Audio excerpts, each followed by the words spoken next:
All right, David, do you want to kick it off? Yeah. Hey, everyone. Thanks for joining us today. We're here with Vivek Ramaswamy, who is an American business leader and New York Times bestselling author. He's the founder of Strive, which is an Ohio-based asset management firm that competes with BlackRock, State Street, Vanguard. Before that, he founded and led a successful biotech company called Roivant Sciences, where he oversaw the development of new drugs that went on to become FDA approved. Um, Bloomberg has called him a leading anti ESG crusader, and the New Yorker dubbed him the CEO of Anti Woke Inc. He's a graduate of Harvard and Yale Law School. He is the son of two immigrants. He's married to Apurva, who is a throat surgeon, and he's the father of two sons, age 3 and 1. So, with that, Vivek, thanks for joining us today. Yeah, it's good to be on, guys. I'm looking forward to more of a conversation than just a pre-scripted speech here. But David, can you hear me pretty well? Yeah. Yeah, we can hear you. Yep. Sweet, and Elon, it's Sure. good to finally meet you, man. I Yeah. Yeah. I look forward to meeting. Yeah, person. looking forward to this. Yeah, it's good. I mean, that was a great intro by David, and I have to say I agree with all those everything that was articulated. And congratulations on everything you've achieved so far. And I think I think people would just like to know more, more about you, and yeah, I guess whatever you'd like to Yeah, say. sounds good. We'll Yeah. kick this off. Most people have barely heard of me, and this presidential race is just getting warmed up. But yeah, my parents came to this country 40 years ago with almost no money. And I've gone on to found multi-billion-dollar companies. Not Elon Musk level yet, but nonetheless companies that have impacted people's lives in a positive way. And I did it while getting married, following my faith in God, and bringing two sons into this world who we raise today. And I am genuinely worried that that American dream will not exist for my two sons and their generation unless we do something about it. I think for a long Yeah. time we've been running from something. And the reason I entered this race, I did not expect to be running for president, but I saw a field, certainly on the Republican side, forming where I saw a lot of people who were running from something. I didn't see anybody who was running to something. And I think that's what we need Yeah. to No, do.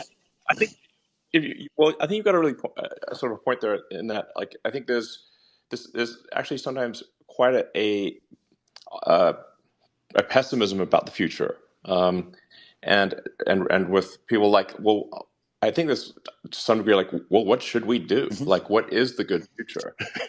you know, um, and and obviously for those that are religious, and that's I certainly respect that. But then there's also, like, just if you're not necessarily religious, or even if you are, it's like, well, okay, what's the point of existence? Yep. What should we be doing, and how would we know if it was better? Yeah. I think that these are the questions we should be asking. And I think we live in a moment, Elon, where like I'm speaking to you right as a member of my generation in some ways. I'm 37. I'm the first Okay. millennial ever to run for US president as a Republican. And and I Okay. think that the thing that's going on in our generation is that we are all so starved for purpose and meaning and identity. Yeah, I think that's And I true. think we're hungering to be part of something bigger than ourselves, and yet we haven't yet identified what that is. you know, Exactly. and, and, so I think some of this is beyond my pay grade, right? I think some of this is for pastors to take on the revival of God, the revival of faith in something truly higher Sure. that is true. But I'm doing one small part of this. Okay, there's some small role Yeah. for the revival of national identity too, right? Yeah. Answer what it means to be an American. That's something that you Sure. ask people, my age or younger, what does it mean to be an American? You get a deer in the headlights response. Like, whoa, what was that? What did you just ask me? And I think if we fill even that vacuum of national identity with a clear answer to that question, that's what it means to be a citizen of this nation. And if it's a different nation, so be it. That nation has a clear answer to their question too. But I'm worried about this country. That fills part of that vacuum, that Yeah. void. And that's what I think. That's what gets me going. And I think that's part of the answer to the question. Yeah, I think we should always, like, aspire to be the good guys. You know? Mm-hmm. Well, what do you mean by that? Yeah. I don't know. But, I mean, just like I kind of grew up watching a lot of like, American movies and TVs and reading comics and whatnot, and I actually sort of I like that there was a morality to America that I think is actually quite good. Like this notion that there is actually good. Mm-hmm. There is not. It's not just all relative.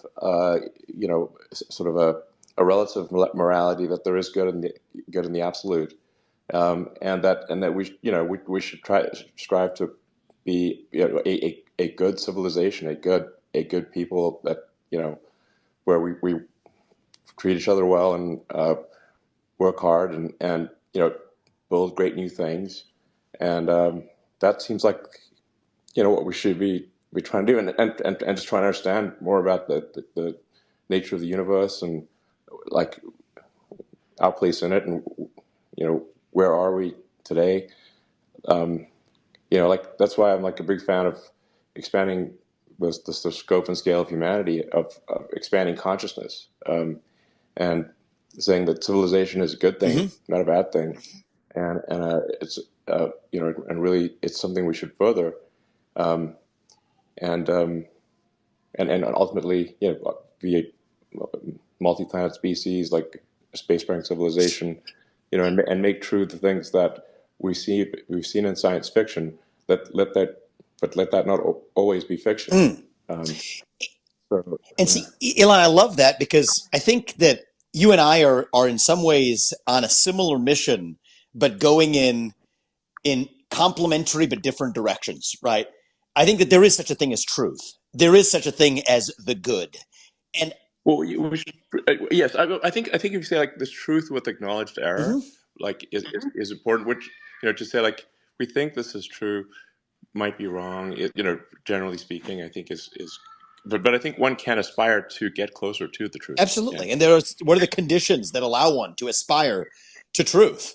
I think that this platform we're having this conversation on, I think you bought it at least with part of the aspiration of believing that the free exchange of Yeah. ideas is part of the path Absolutely. that leads to truth. Exactly. And I think each of us is different and is interested in different spheres, right? I think part of your passion, it seems, is expanding to the frontiers of the universe, beyond this earth, exploring, being the pioneers, the explorers, even on other planets. I look at Yeah, yeah. I mean, it. yeah, and to be totally clear, I for sure am a fan of like, hey, let's not mess this planet up. Fair enough. Fair enough. So it's not like I'm like, hey, let's escape to another planet. I'm like, let's just make sure things are cool on Earth. But then like, hey, it'd be nice if like Star Trek and was real one day. Yeah. And or like the cool science I fiction think and stuff. I And think that'd be phenomenal. And I think that for me, my passion is all right, leaving those to again a higher pay grade than mine. But I think part of the truth we can rediscover, part of what is good is the revival of things like individual self-worth on this planet, a sense of yeah, sure. grounding in family, a sense of grounding in the nation. And I think that all of this too is Yeah, even long before we get to Mars or long before we get to another frontier, as I think would be great for expanding the frontier of human achievement and exploration. There's exploration within, right? I think we're like yeah. the analogy sometimes uses we're like a bunch of blind bats flying around in a cave trying to figure out where Okay. we are, right? And that cave could be the universe, and that cave could just be a cave Okay. on this earth. But we send out sonar signals, and they bounce Yeah. back, and they say, "Hey, this is where I am because I'm blind. I can't really see where I am." And so, what are those things that bounces off of? Could be family. Could be my grounding in the fact that I'm a citizen of this nation. That is true. That means something to me. Could be my faith that I believe in God. That Sure. I'm a person of this faith. I'm an individual. I worked hard. I created something. Could be the company that I work for or that I created.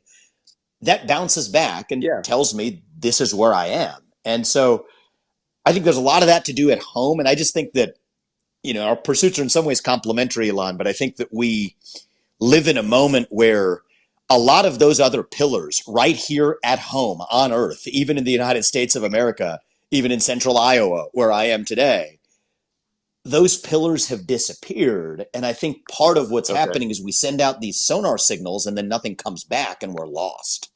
And that's where I think we are. And so my mission is to Okay. rebuild some of those basics.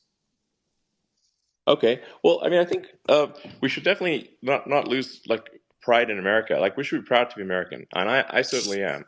And uh, you know, um, sometimes it feels like there's like quite a weird like anti-American self-destructive element, especially in like the elite circles within the U.S., which seems kind of crazy to me. And at some of the colleges and high schools, they like in a lot of cases they're like teaching you it's bad to be an American. I'm like, this is insane. Mm-hmm. It's like it's not true. Well, in San Francisco, they ripped Abraham Lincoln's name off one of the high schools. This is insane. Really crazy, And there were What? other examples where George Washington's statue is getting ripped down. Right. And I think this is just a symptom of, we say we hate America, but it's really a form of self hatred, even at the individual level, Yeah, right? I We want to agree. flog ourselves for success. It's the same mentality for why kids Yeah, in school, a kid who graduates at the top of his class in high school in most public schools in this country has to hide his achievement because achievement isn't cool. Well, America's about achievement in many ways, and so America's not yeah, cool. So I think it's a symptom of the loss of self worth. And it's not an easy thing to ask how we revive that, right? I think we observe the problem, and that part's in some ways easy to do. I think what we do to build up that self confidence that we've lost, whether it's the self confidence to start a small business or the self confidence to set out to Mars, or at least the self confidence to say, I'm a citizen of the nation founded on the most admirable ideals in human history, and I'm going to be proud of that.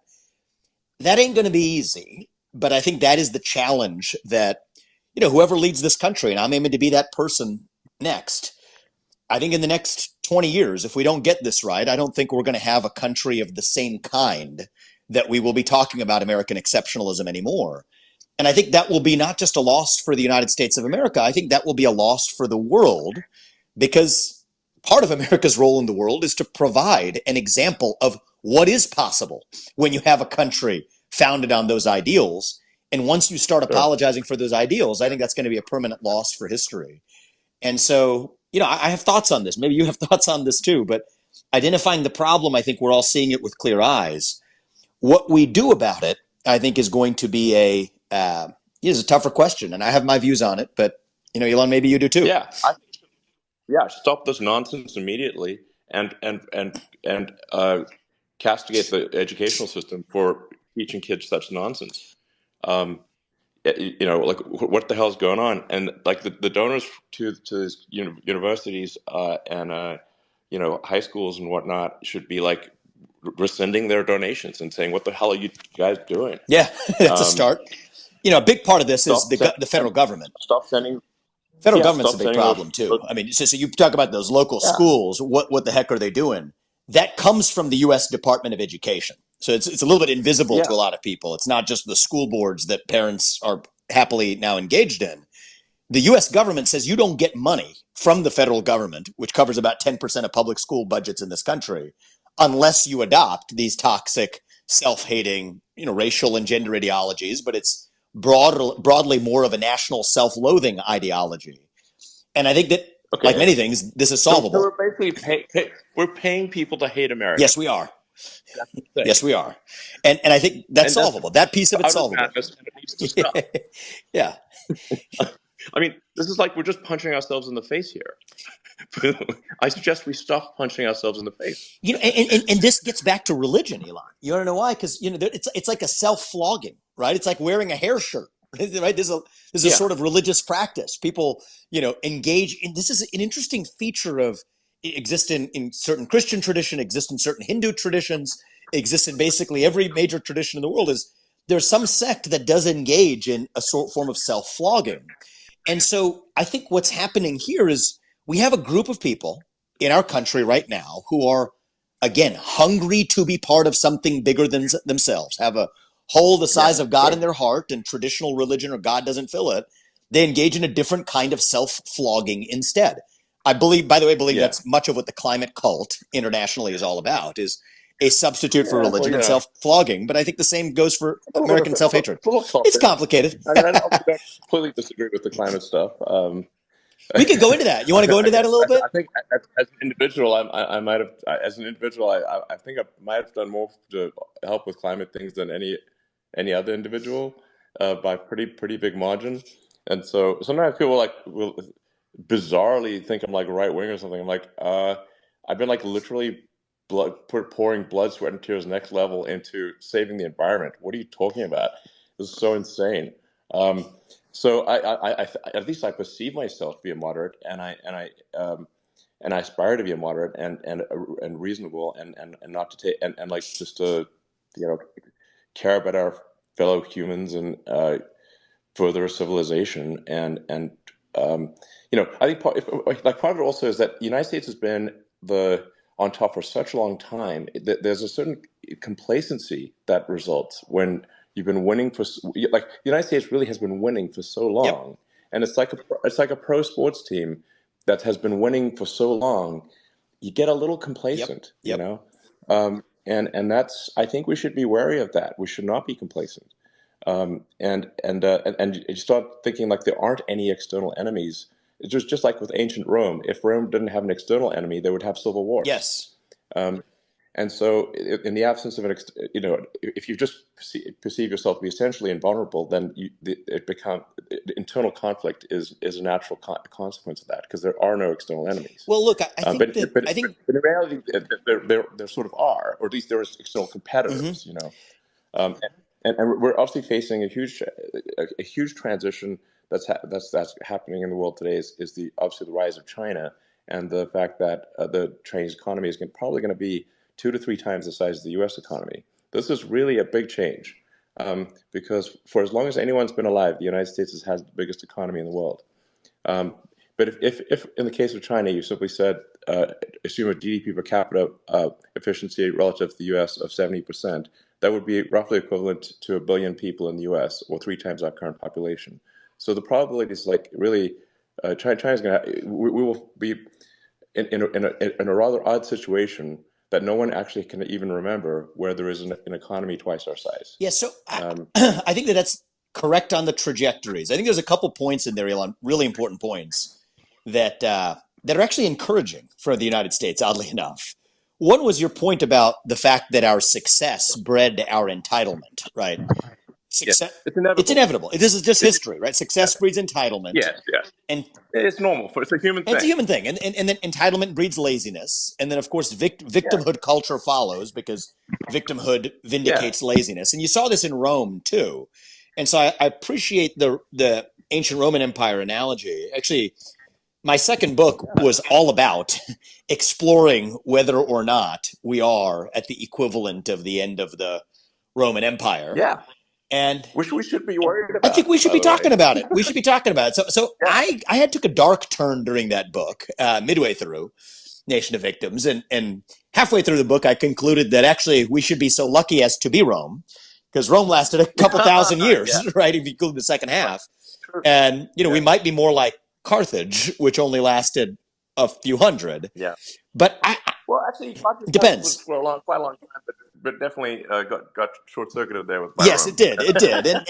And so I think that was one version of it. But actually, my more careful study of it was that we talk about the rise and fall of the Roman Empire.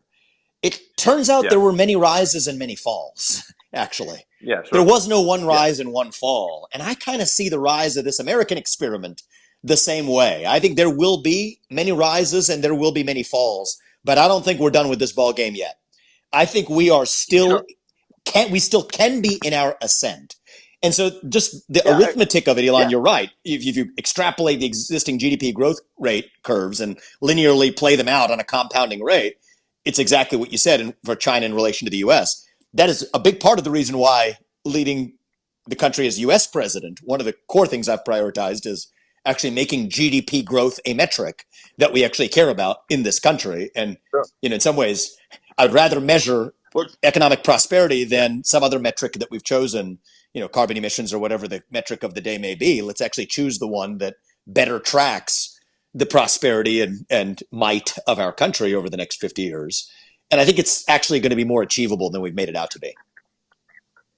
Well, I mean, we want to make sure that the United States remains very much a meritocracy.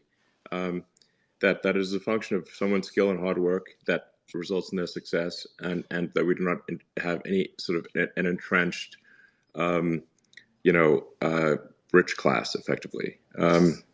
So this is very important because otherwise it results in sort of ossification of society. Um, so we want to remain really merit focused. We want to obviously, I think, try to attract the people from around the world who are also merit focused and wish to join the country, and we should make it much easier for them to join. I agree Um, with that. I it, actually fully agree with that. it's And yeah, that's one of the things where I think the Republican Party needs to define where we actually stand. There is an anti-legal immigration current that, you know, which is which crazy. which I'm going to be on the debate stage in a month, and this is Yeah, going to be something that if anybody has any qualms with this, I think I'm going to have a real problem with that because merit-based yeah, immigration is one of the super fixes important. to economic growth in this country. But Yeah, merit is the key, I though. really. In fact, I think I want to say it in a way that I think people, like the general, like people, everyone can understand, which is like imagine like you're pro, like America's a pro sports team. We want to win the championship. We want to keep winning the championship. And there's some ace players on another team, and they really want to join our team. And now we can make them fight us, or we can have them join our team and just crush. Mm-hmm. And I think we should just say, if ace players want to join our team, please do. That is the way to continue success. Exactly. And we should And welcome them and not have all these ridiculous Well, and I obstacles. think part of the reason you have that reaction is to play your analogy. Instead, what we have is somebody who doesn't even sign up for the team just gets to show up on the field.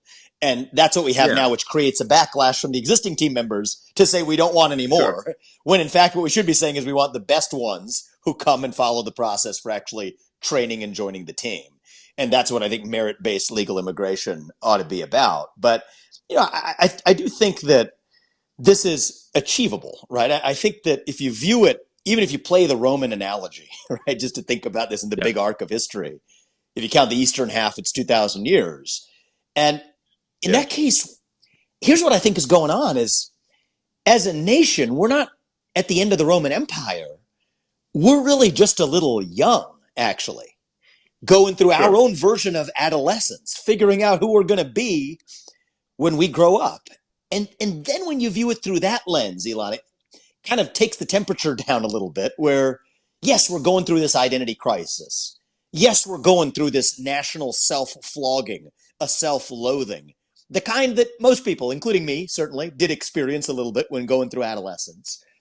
But you get to the other side of it stronger, if you actually get there, to our national adulthood. And so I'd like to think that's where we are, not in decline, but in our ascent. Maybe not even at base camp yet, on our way to the We should mountaintop. definitely take that attitude. I agree. That's like totally the right attitude to have. Like I hate this. I just know this defeatist That's BS right. that they're teaching Yeah. kids.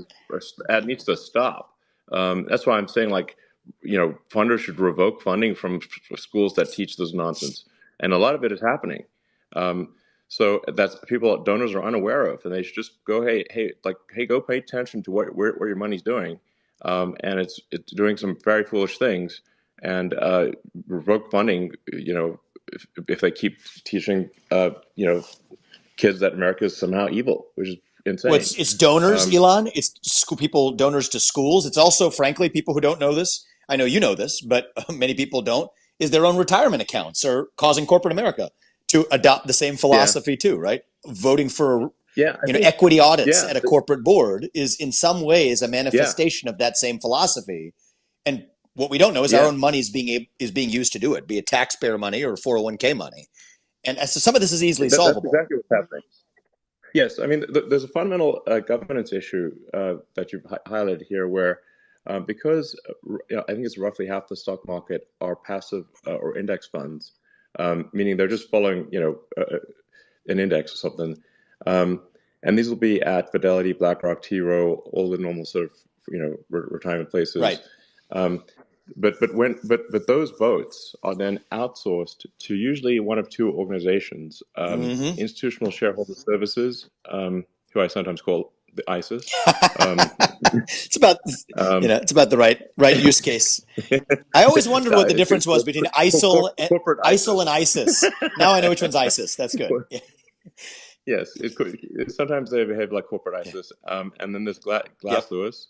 Those are the two main ones. There are a few others, but effectively, when when half the stock market are outsourcing the voting decisions to what amount to a handful of activists or people who certainly have an agenda at these at Glass Lewis and ISS.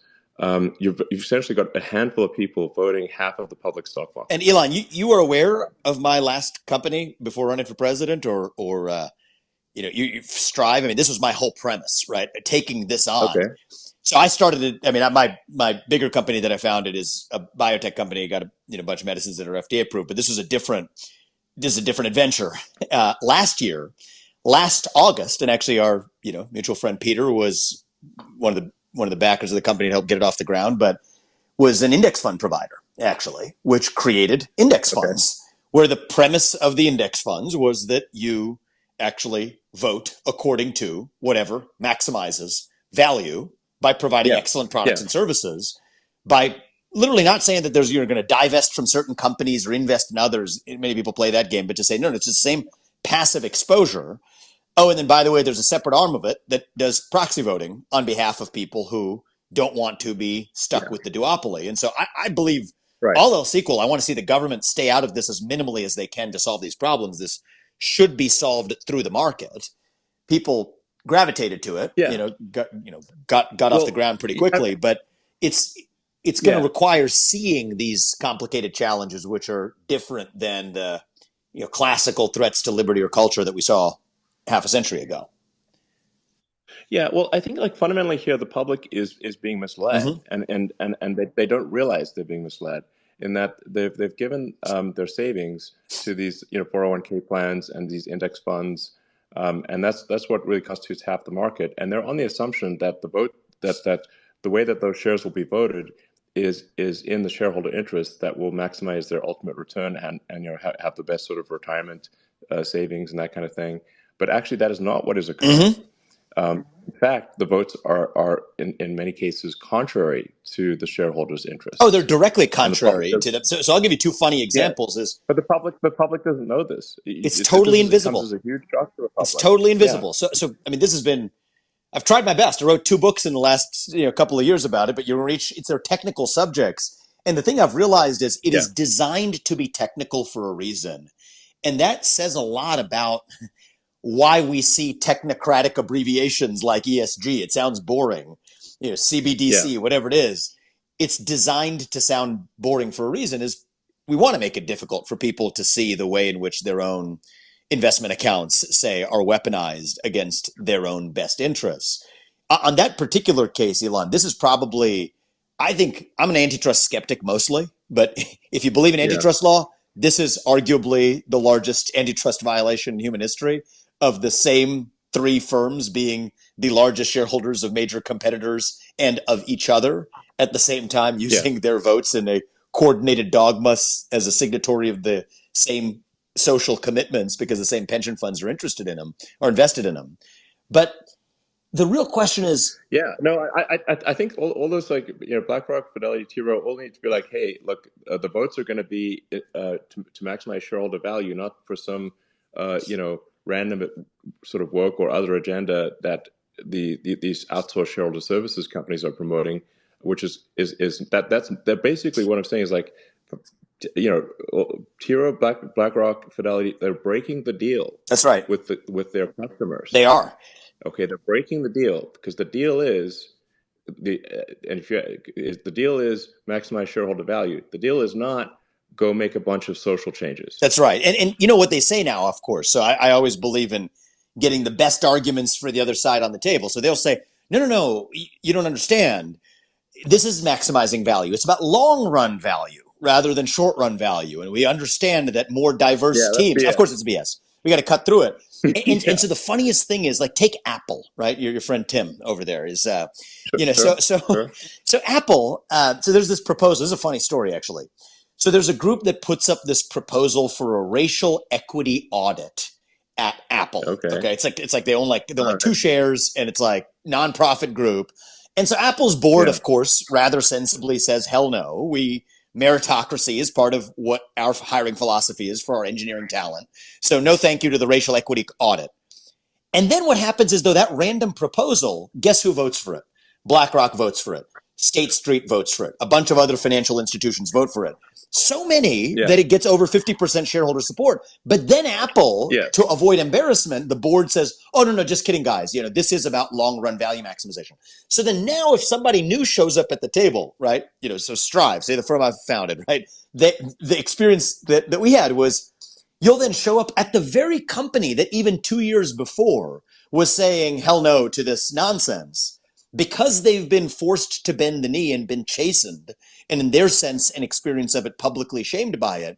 Then if somebody says, no, no, no, why Hmm. don't we just undo that very thing you didn't want to adopt?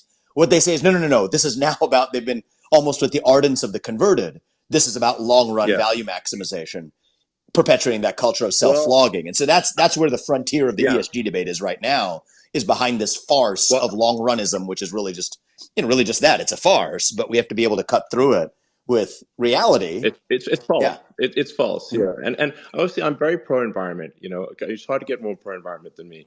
Um, but like we just don't like we don't want basically some sort of like bizarre like communism rebranded thing, which is like a lot of what ESG Mm-hmm. is. Um, and to be inflicted upon corporate America without the knowledge of the actual shareholders, which is what's going on. And so I'm saying the public is being lied to by they're being lied to. They're and I'm naming names here because I know, and BlackRock, Fidelity, Tiro, and I know you Yep. guys. And you need to tell your customers that you're not making the optimal decisions for shareholder value, because that's what's going on. And this is part of what the difference was And between, it's not and, cool. and the US and Um, Europe over the last 50 years. I'm not saying this was the sole difference, but I think it was a factor, Elon, where US stocks over like a 50-year period have outperformed European stocks. And the fundamental yeah. model of corporate governance in the US was value maximization. The fundamental model of corporate governance in Europe was the multi-stakeholder model. I think our side Yeah. won. Why on earth now, to play your Well, basketball team analogy, would the basketball team adopt yeah. the strategy of the losing team to adopt that as its own if it's playing the next quarter of the game? That's exactly what we're Yeah. doing, which I think Yeah, is a problem. I'll actually say one other thing about this ESG thing is that I think the big firms, the T. Rowe, BlackRock, Vanguard, all of them, they're like they're setting themselves up for the biggest class action lawsuit in the history of class action lawsuits by an order of magnitude. Yes. Because if they because they're not they're breaking the deal with their customers, and they're not maximizing shareholder Well, value. you know who's really setting Uh, themselves up for the lawsuits, Elon, is the problem is, it's not even the people who are giving them the money aren't even giving them their own money, right? Those are either pension funds, or they are intermediaries like investment advisors across the country, right? They're like the local guy that hung a shingle at Raymond James or wherever. They're the ones yeah, sending somebody else's money. And so BlackRock and Vanguard, their excuse is, well, we now disclose all of this stuff to clients and they're still sending us the money. Well, that client, the problem with that was not himself the owner of capital. And so actually the wave of lawsuits is first going to probably come to the BlackRocks and Vanguards and State Streets of the world. They're going to kick it upstream and say, no, no, no, we disclosed it and our clients still sent the money. But their clients were themselves money managers for other people. That's what happens when you have sure. an industry that's so intermediated, that there's so many layers to the waterfall. That's actually ripe for corruption. But the deeper point that you mentioned is, and it has implications far beyond just the ESG question, is we're being lied to. I think you said it Yes. again. And I think that gets to the heart of the moment, where it's like the movie, right? The average investor is being misled. The average investor is That's being misled. Elon, let's be yeah, real. The average citizen is being misled by the sure. government, in the same Absolutely. way that the Yes. average investor is being misled by the leaders of the woke industrial complex, or asset management firms, or whatever Yeah, you want to call it. exactly. And it comes down to, Yeah. you ever watch that movie, A Few Good Men? It's Yeah, comes down to sure. the question of, the Jack Nicholson character, right? we can handle the truth, actually.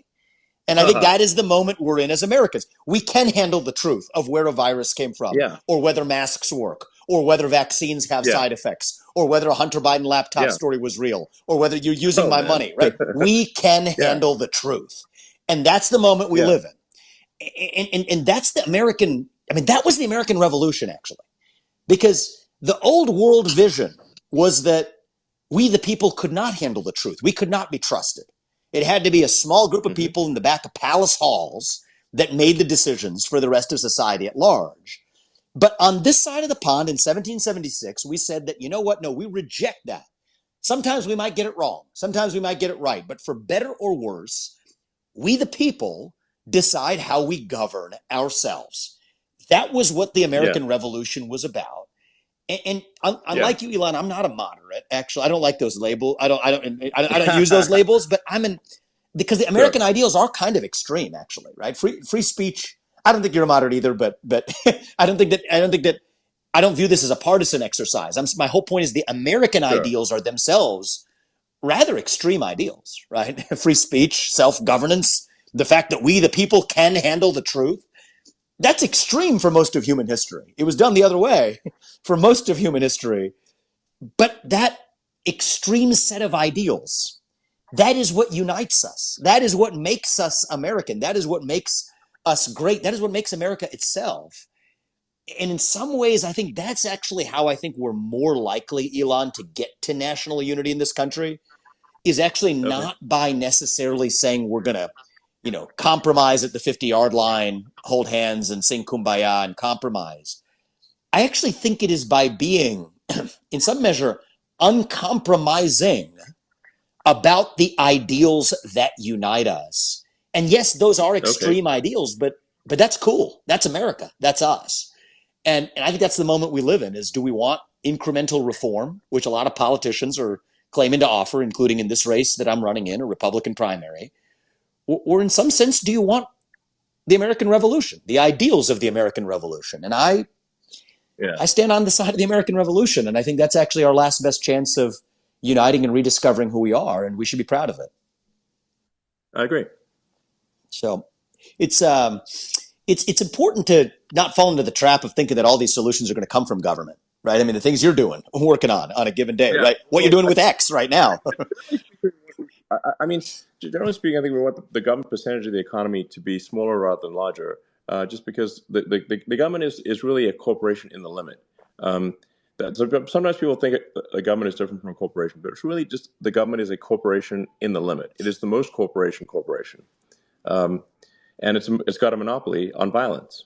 Yep. And so you have to like say, okay, how much do you want a giant monopoly on violence to do? Um, Yep.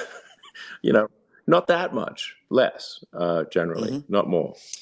Um, and we've shown over and over again that the power of free enterprise and competition. We do need to make sure that there's good competition in these markets. Competition, makes companies honest and makes them work harder to serve their customers, which is that's what makes people happy Mm-hmm. and makes for a better world.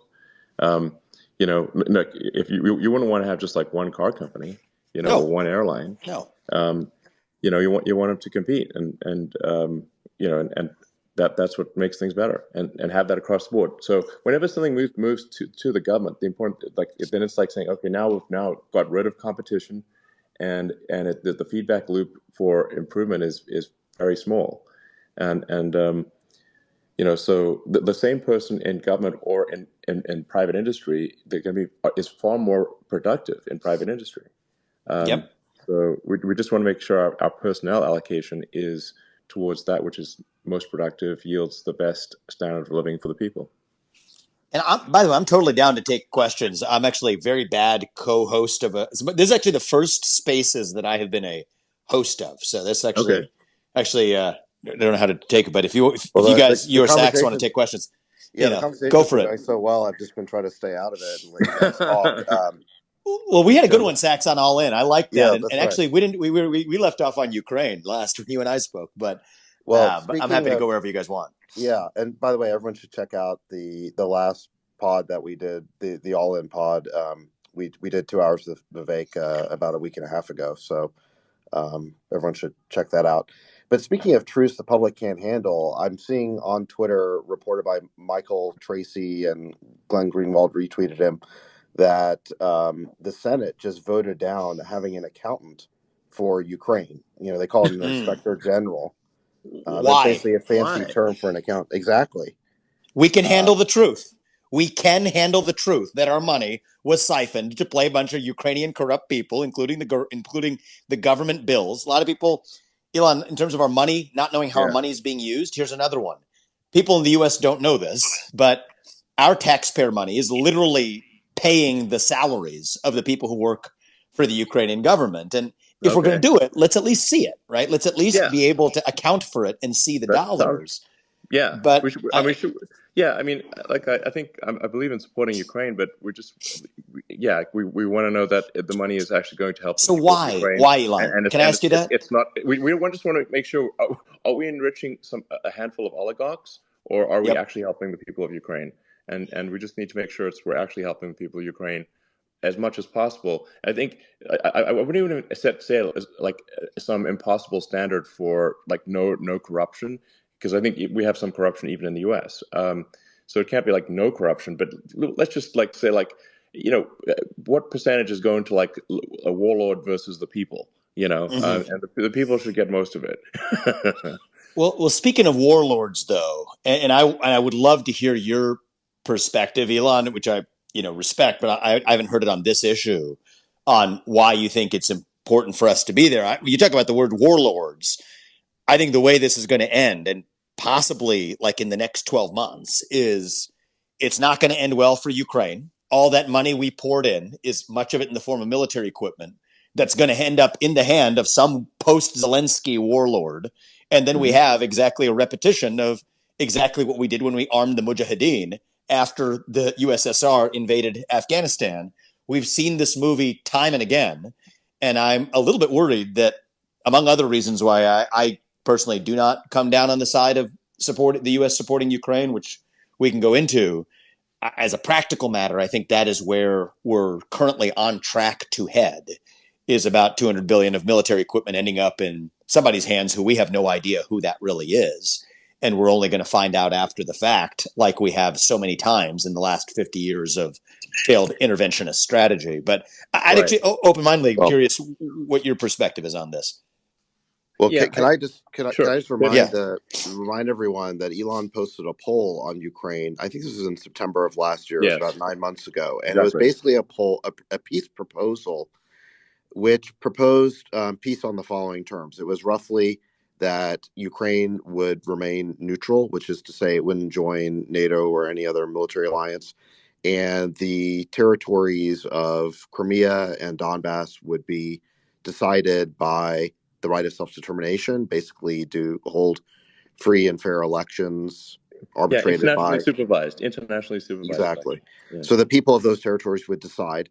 And then, assuming Crimea went with Russia, because Which historically it they always would. has been Russian, Yeah. and it's 80 to 90% Russian, that Yes. Of course their they would. water rights would be secured, so they didn't die of famine or something.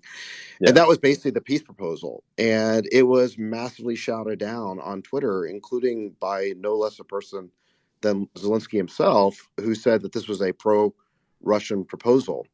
And anyone proposing peace really over the last year has been pretty much shouted down and called the worst names, called an appeaser, called a Putin puppet and all sorts of things like that.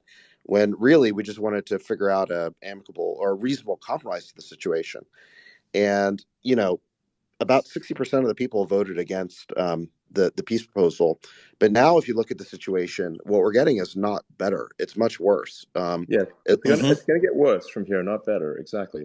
The reason I put that forward that proposal was for the benefit of Ukraine, not Mm-hmm. for the benefit of Russia. That so it's like I want to be clear. I'm on Ukraine's side here, big time, and I've demonstrated that with actions, with the massive support that Starlink has provided, which the Ukrainian government has been acknowledged many times. Um, Frankly, it was instrumental in in the war. So See, Elon, this is a fun one, actually. Probably because the three of us have kind of complementary perspectives here. I'm on America's side on this because well, I'm running to be the U.S. president, but I'm not. I'm not sure that the cut and dry Ukraine side of this versus Russia side of this is as clean as we make it out to be. In the sense that there's a lot of history here in the Donbass region, and there's a lot of history for NATO saying that we would not expand. This is James Baker, the U.S. Secretary of State's commitment to Gorbachev in 1991 that we would not expand 1 inch. That was the famous not 1 inch commitment beyond Germany. And yet here we are now, even not only admitting more nations to NATO after the fall of the USSR than we ever did during the USSR, but now even entertaining the possibility of Ukraine joining NATO, which was the one hard commitment that Putin required, or at least appeared to demand prior to his decision to actually pull the trigger and invade Ukraine. And so I guess Yeah. I'd be curious, Elon, like why are you on the side of Ukraine? Yeah. Well, first of all, let me just make it clear that uh, when I look at a subject, I'll often get like just OCD on it and go like just to insane levels of detail to understand exactly what is going on at a precise level and minimize the error of my understanding of. And I actually read almost the entire history of the region. So starting from Oleg, who seized Kiev in 1882 and essentially formed the beginning of Kievan Rus, and it goes on and on from there. And the I think it was Catherine the Great in like 1893 tried to force all of Ukraine to speak Russian. There's so much back and forth. Like the grudge list is so long that Mm-hmm.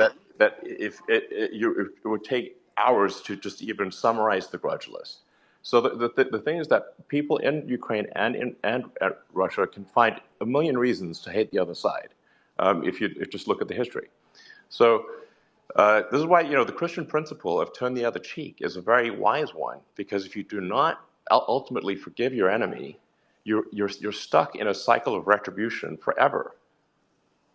And so even though your enemy, they might have done really bad things, if you keep wanting to get revenge back and back, back forth and back forth, an eye for an eye, eventually everyone's blind.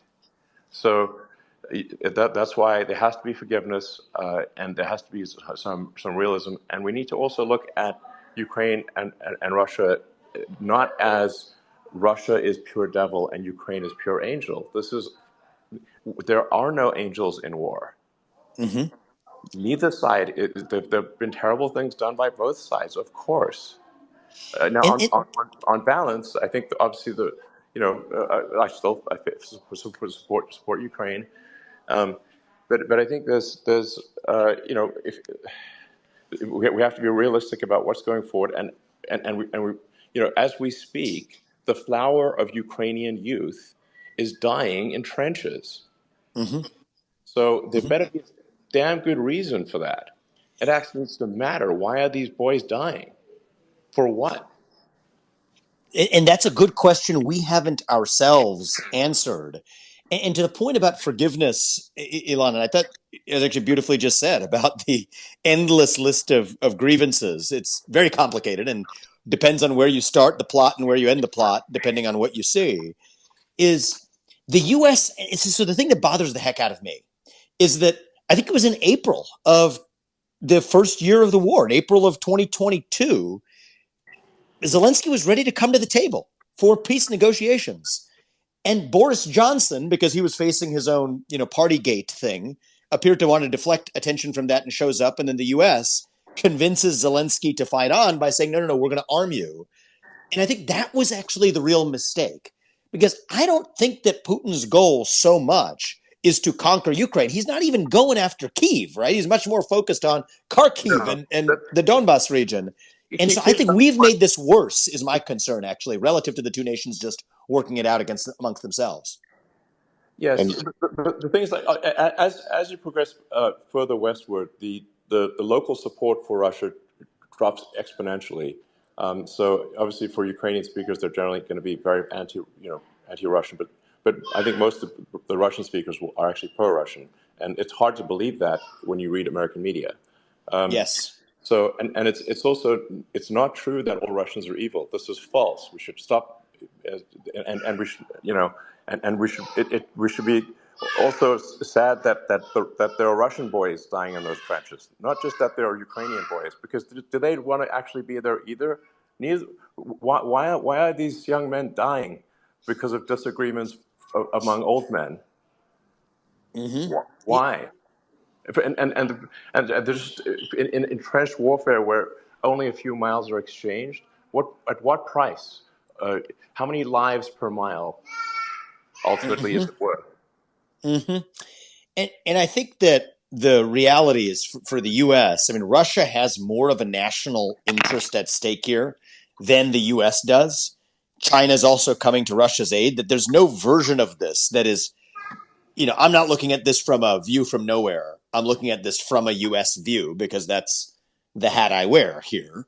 As from a U.S. view, there's no way this is going to end well, and I do No, think it's not. that's sort of getting to peace quickly and ending and reaching a peaceable resolution where we make, among other things, a hard commitment that NATO will not admit Ukraine to NATO is absolutely a must and an imperative. And the weirdest thing, Sax, you and I were talking about this is the one bipartisan consensus, right? We talk about actually a time of deep national division between Republicans and Democrats in the United States. This is one where Biden and his ranks, and most of the GOP, save for me and maybe one or two, Tucker, maybe one or two other people. We're barely part of the GOP at all. Have actually a defecting view from what is otherwise the single greatest bipartisan consensus that we have in the United States, which is to pour more money into a war where we do not have an identifiable national interest at stake. And, I think this, one of the things about studying history, and I appreciate, Elon, that you talked about the fact that you bothered to study the history. It's a good Yeah, well, example for other people is you realize that this story doesn't end well, even if you study the recent history of the United States. yeah. Um, so anyway, I think in the Ukraine situation, um, there needs to be a realistic peace negotiation, and the sooner the better. That is what we should be pushing from the West to do is come up with something sensible, and stop sending boys to die in the trenches. and Um, and don't blow up the Nord Stream pipeline. And maybe even as part of this, it would be a good idea to get Nord Stream 1 and 2 operational again, and that sure. having restored economic relations between Western Europe and Russia can actually be a good thing rather than a Yeah. bad thing by pushing Russia into a corner with Yeah. And China. I think one of the things we learned is, Vivek, you referenced the Istanbul Agreement, which Boris Johnson did basically travel to Kiev to shoot down. Those details came out subsequently. And the substance of that Istanbul Agreement was very similar to the peace proposal that Elon floated in that Mm-hmm. Twitter poll. Again, it was based on neutrality for Ukraine plus self determination for the people in those eastern regions of Ukraine. And so they could have had that deal. I mean, that deal was on the table, and the West rejected it because, frankly, the military industrial complex is hell bent on NATO expansion.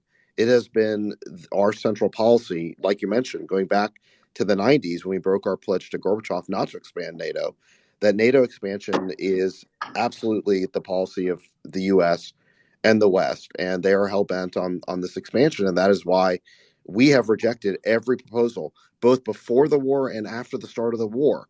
I mean, this was known. This is one of the biggest areas of media gaslighting, really, since COVID, is this idea that this war has nothing to do with NATO expansion.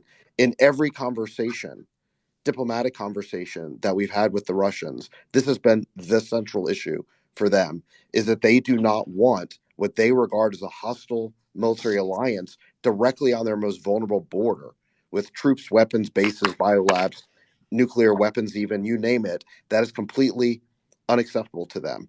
That is a red line for them. They said it many, many times. And our own diplomats, including the current head of the CIA, Bill Burns, said it. So it's not just the Russians saying it. Our experts said for many years that our desire, our crusade really, to expand NATO right to Russia's borders would eventually result in hostilities with Russia. And that is what has brought us to this day. And we are on the brink of continually escalating this into something that could turn into World War III. So, Vivek, I do applaud you for saying explicitly that we need to stop this crusade of NATO expansion and recognize that the path to peace here is for Ukraine to be neutral. And, there are precious few presidential candidates saying it. You're saying it. Robert F. Kennedy Jr. is saying it. I think you guys might be the only two I who think have that's it. explicitly said that.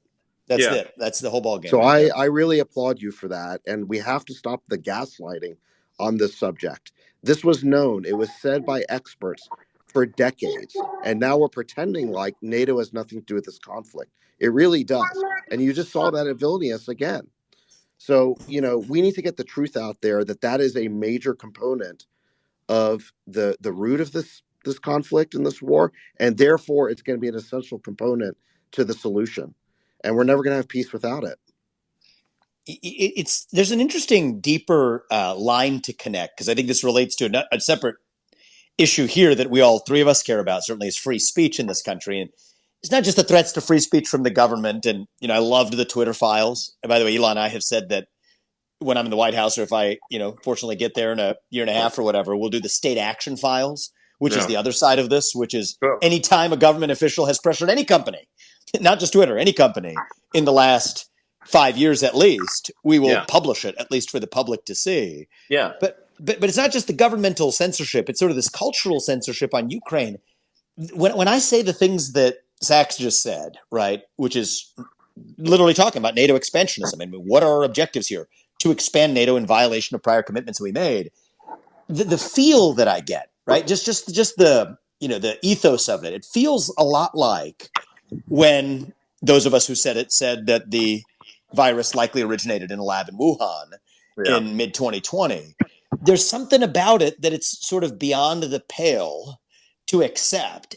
And I think one of the things we've learned in the last few years is, at least the muscle memory of that is useful, which is anytime you sort of feel a cultural closing of ranks around you saying something that's grounded in reason and fact, what Sachs just mentioned, grounded in history, a virus originating in a place where they do research, gain of function research on exactly that very place where a global pandemic originates. It just sort of feels right, sounds about right, but then you feel the cultural forces around you telling you that no, you got to shut up, sit down, and go back to doing as you're told.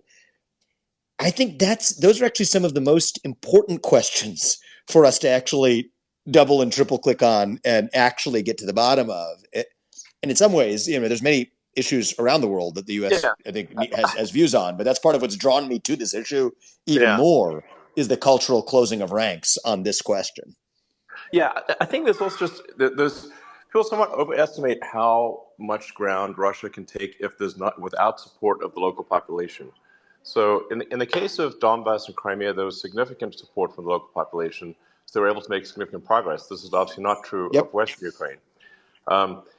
And if you look at, say, the Winter War, where Stalin, who was a hard-driving personality to say the least, tried to invade Finland and failed.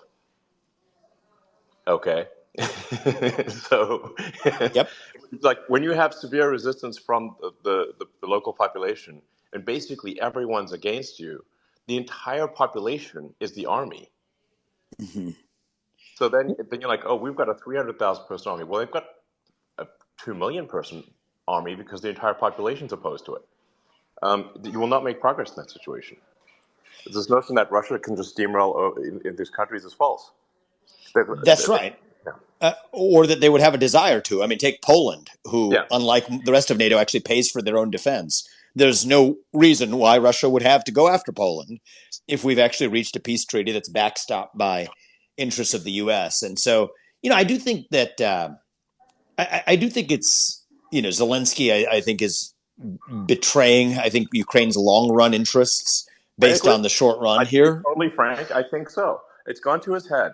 You know, he's been faded too many times. Like if you keep telling someone they're awesome 17 times a day, it's gone to his head. To be totally frank. Um, Like, so it, so we're going to stop that, and we're going to say like, look, your people are dying. It's as you point out, it's not the long. It's really not a long-term smart thing those people, those kids are never coming back. Yep. So uh, and that we're dying for a mile of territory. Like, this is insane. Here's something funny on this is I haven't shared this story broadly before, but there's actually a weird and I think promising and encouraging alliance hiding in plain sight between those on the so-called far right and those on the so-called far left on this issue, actually. So, many people on the anti-Iraq far left, I mean, folks like Bernie Sanders, I believe, I haven't heard him say as much as I would like, but I think do agree with folks like myself who otherwise disagree on a lot else. And so, actually, just a few weeks ago, I was coming out of an event and it occurred to me I couldn't find a single Republican and even many moderate Democrats to agree with me on this topic. And so I actually gave Bernie a call and thought we could actually, talk it out. But I think he thought it was a prank call. And so he didn't want to actually discuss it. Let's just say, to put it mildly, is the way the conversation went. But I hope I get to talk to him another time because it's actually an interesting way that we can reshuffle and redraw the boundaries. Where one positive silver lining coming out of, I think, the reaching of reason on the question of Ukraine is that we do not live in a single axis two pole political partisan divide in the United States of America. It is artificial. It is made up. And much of what we're trying to retrofit into that, right? The struggle between the managerial class and the citizen, even the questions of foreign policy about which priorities the U.S. should and should not actually risk our military equipment or our young men and women to defend. These do not track traditional Republican and Democrat boundaries. And I think that also, in the sense of taking a step back, that should actually be hopeful for us as a country. If we have the courage to actually step back and see it's not about black versus white or red versus blue, if we're able to actually have a reasoned debate in the open about what are, I think, the most difficult questions of our time. And so I am personally hopeful that is one of the side effects, so one of the net positive side effects to come out of our yet to be had open debate as a country on what actually we should do in Ukraine, is that it calls the bluff on the otherwise artificial retrofitted model of right versus left, Republican versus Democrat, which I think in large measure doesn't exist. It's antiquated. And, hopefully this is one of those issues that helps us smoke that out. So, Sax, we already went through the hour. You want to take up questions, or do you want to? We can rock and roll and do this again another time too. I'm down to. I got another Well, yeah, half let's see if hour. there's folks out there. I'm good to the bottom of the hour. Yeah. Yeah, okay, great. Well, let's see. I know Richard Hanani has got a book on woke coming out. I think it's called The Origins of Woke. And Richard, you have a question in that Yeah, area? sure. Hey, David. Hey, Vivek. Both of you guys. I appreciate you guys are both giving me blurbs on the book. And hey, Elon. It's nice to it's nice to talk to you. Vivek, man, I've been so impressed with you. I mean, we've been talking, from before you ran, and when you said you were going to run, I was skeptical as someone who's knows a little bit of political science, knows a little bit about the history. Not that I didn't think you had a great personality and potentially a great message. But it's always a long shot. I mean, the president, you weren't on training wheels. You weren't starting out with something, something easy. You were going straight for the big job. And you've impressed me. I mean, the message is, the positive sort of culture war message. The idea that there's not just a culture war, but there's like some kind of excellence we could be moving towards. It's really hit with people, and I just want to say, you've really, really impressed me, and I'm glad to see what's been going on. And Thank as you, far man. as yeah, absolutely. And thank you also for saying, mentioning how poor Europe is relative to the U.S. I think that's a point that doesn't get made often enough. You just give people the numbers on Twitter, and they don't like it very much. But I like the fact that you just, you're putting it out there that yeah, this experiment has been tried. The big government, 50% of GDP government spending, large tax rates. Large labor regulations. Those are a problem. They've tried it and it hasn't worked. So for all our problems, I'll take the U.S. Any day. Um, and I appreciate the Ukraine discussion. I just wanted to ask about, you've talked about the civil rights law, and you've talked about sort of the importance of getting back to merit. We've talked about like the executive order 11246, and the government affirmative action and government contracting. And I just wanted to know if you've sort of fleshed out these ideas to any great extent. Once you do get into office, it's not too early to start talking about these things. Sort of, what do you see as sort of the main initiatives to take on civil rights? What offices are you looking at? I mean, have you started thinking about personnel, any kind of thing like that? I just want to know how your thoughts have developed over time on this. Yeah, well, first of all, man, your book has been instrumental in affecting my thinking and even the articles you wrote leading up to it. And I think you're able to expand the Overton window on this, right? I think you're in many ways cracking that open further on issues that were previously untouchable, like even the undesired or unintended effects of civil rights acts of 1964. I think that that's actually something that we ought to be able to talk about in the open. So Uh-huh. let me just tell you the simplest thing on day one, and that'll give you a sense for how I think. You referred to Executive Order 11246. Most people outside of, nerdy civil rights law scholars or students like you and I won't know. It is an executive order that Lyndon Johnson signed. It didn't go through Congress. The US president just sort of penned it into action that said that if you do business with the US government, today that includes about 20% of the US workforce, that you have to adopt quota systems for race, gender, and other metrics. Every president since Lyndon Johnson could have taken a pen and crossed it out. Actually, Nixon, a Republican president, made it worse, went in the other direction as part of his battle against unions, which is, I think, an untold part of this story, too. This is a bipartisan problem. What I've said is I would take a pen and cross it out on day one. I do believe in such a thing as colorblind meritocracy in the US. I do believe in the dream that no matter who you are, or where your parents came from, or what your skin color is, you should be judged not on the color of your skin, but on the content of your character and your contributions, and rewarded accordingly. And so Absolutely. much of what I see is a violation of civil rights law, and we'll just like the Harvard case that came out is one tailwind, we'll use the law to make sure that we do restore colorblind meritocracy in the country. Are Sorry, you? Elon. Are Elon was saying you? something there. I just wanted to follow that. Vivek. I mean, what do you think about the Civil Rights Act is sort of a sacrosanct, right? I like to frame it as civil rights law, but I understand that there's going to be there's going to be difficulties here. How confident are you that you could take that message and you could sell it? Because I don't think it's going to be easy, even though I do think it's worth doing and it's doable. Well, I'm going to sell it, and whether I succeed or not depends on the responses of people of this country. But my whole premise is I'd rather speak truth and lose the election than to win by playing some political snakes and ladders.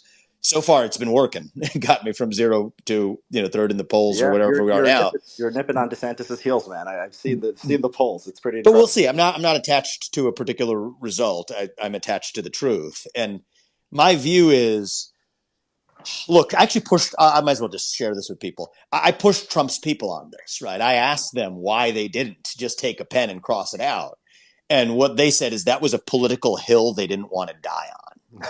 And my view is if you're grounded in principle and you're grounded in moral foundations and first principles, not vengeance or grievance or animus towards anyone, but really just grounded in first principles, then you should not have to worry about what the political fallout is. And people tend to follow leaders rather than people who are afraid of the people they're leading.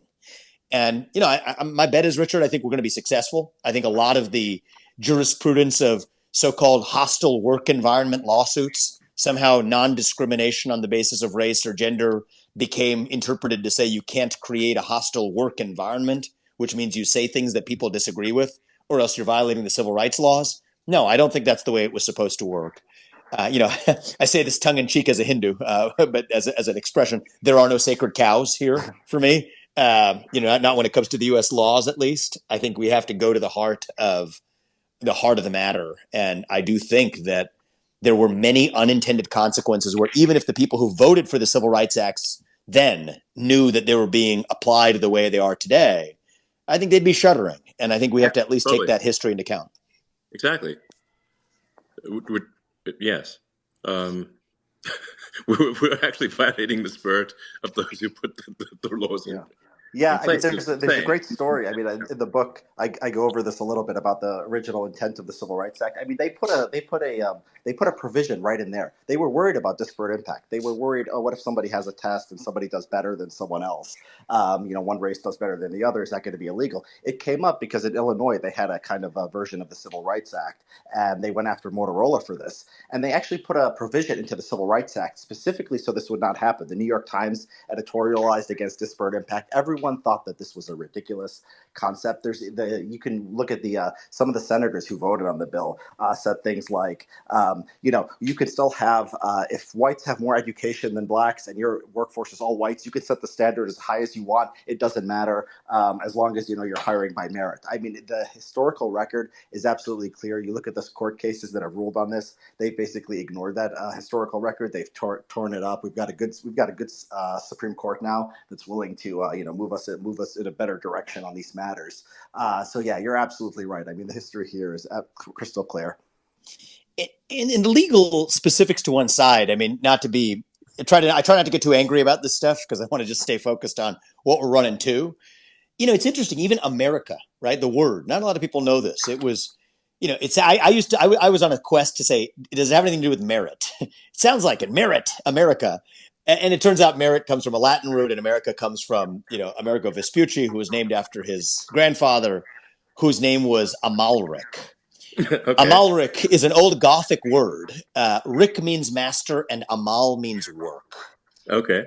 So it's like sort of the master of work. That is almost Okay. Well, America's that's heritage, kind of our cool. namesake. Yeah. Actually, I wasn't aware of that. I actually literally own etymology.com, and I wasn't aware of that etymology. So Well, you own etymology.com. Yeah. Wow. Well, would you be willing to sell it, Elon? I don't know. We can. yeah, if somebody wants to really go hardcore on etymology, yes. No, that's good. But anyway, it's a good reminder that that's who we are as Americans. Get ahead through hard work, colorblind meritocracy. Yeah, It's who we exactly. are. 100%. Yeah. All right, let Um, me try. So I've just been calling on people who I recognize who have interesting, X accounts. So why don't we go to Amid next, and then we'll hear from Mario, Ian, ALX, and me. So, Yeah, thanks, guys. Thanks, David. Thanks, Alon, for doing this again. Awesome stuff. Vivek, how you been, man? Good to talk to you. Hey, good man. So just one thing you mentioned on hoping that Democrats are anti-war. That ship has sailed. Don't forget that the Congressional Progressive Caucus withdrew their letter asking for diplomacy. That's how co-opted Sanders and his ilk are. But the one thing I wanted to ask you about was FTX, largest Ponzi scheme in U.S. history.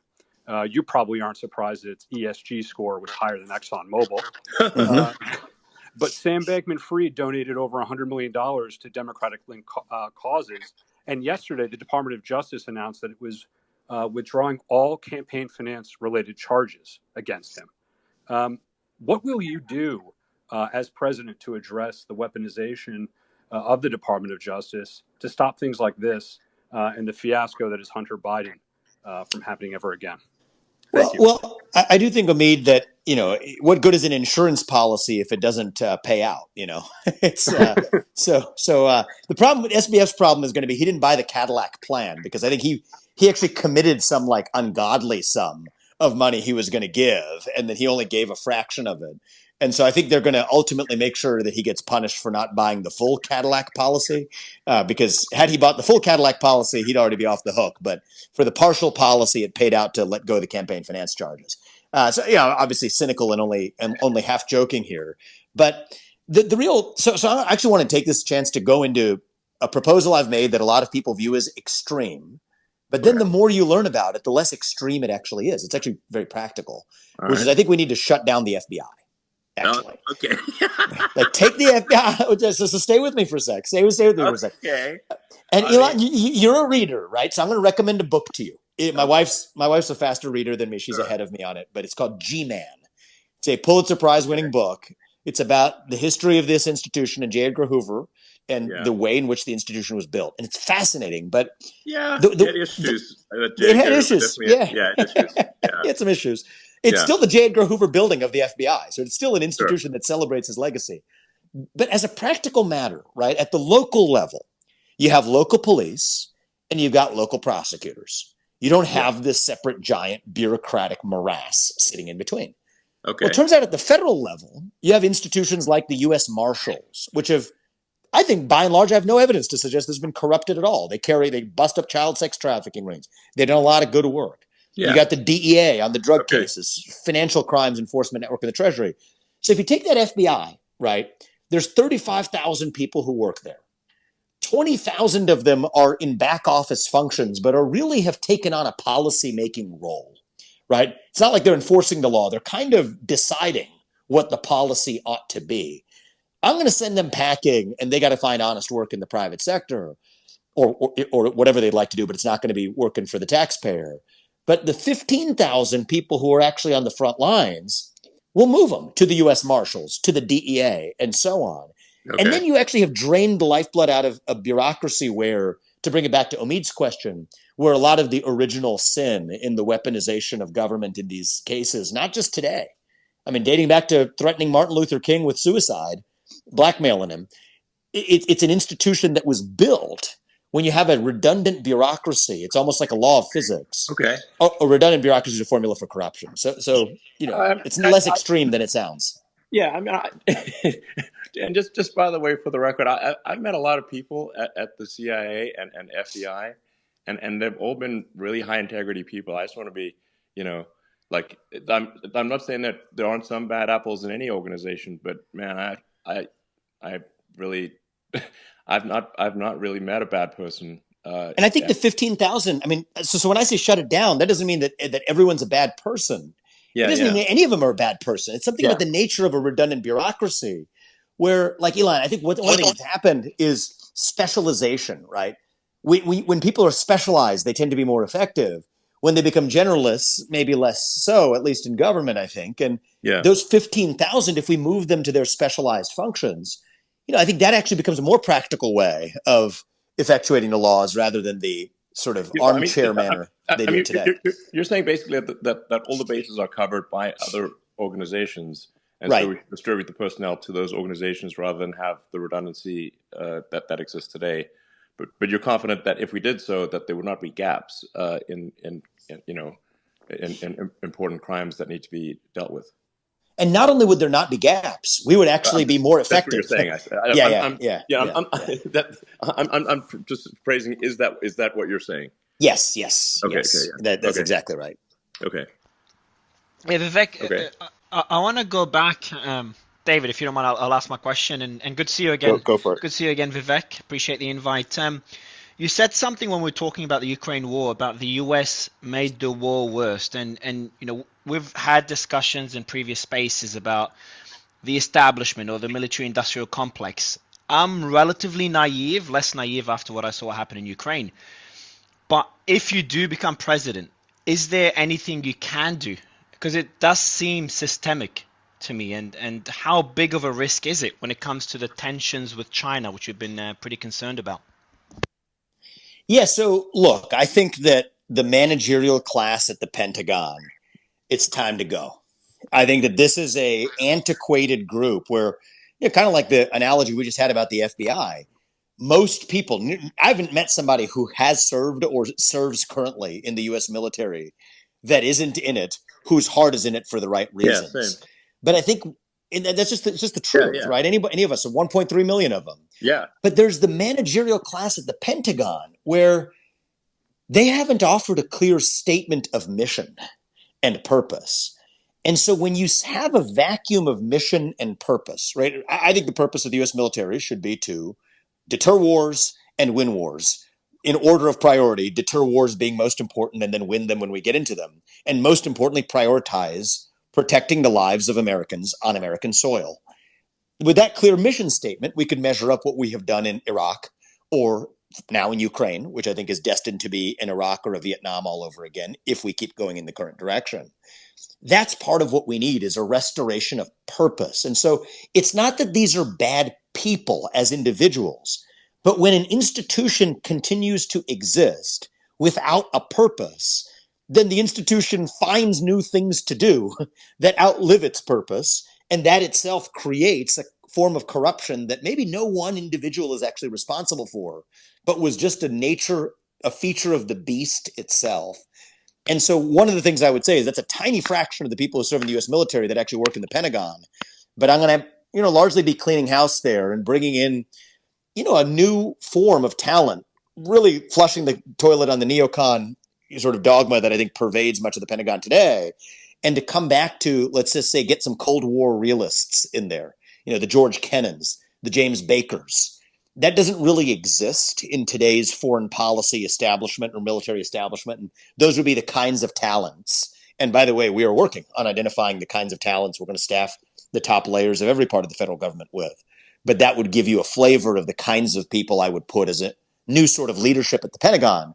And the job of the commander in chief, that'd be my job if I'm elected, is to offer a clear statement of mission and purpose of what the U.S. military is even supposed to be concerned about, which for me is protecting American lives, foremost on American soil, deter wars, and when necessary, win wars.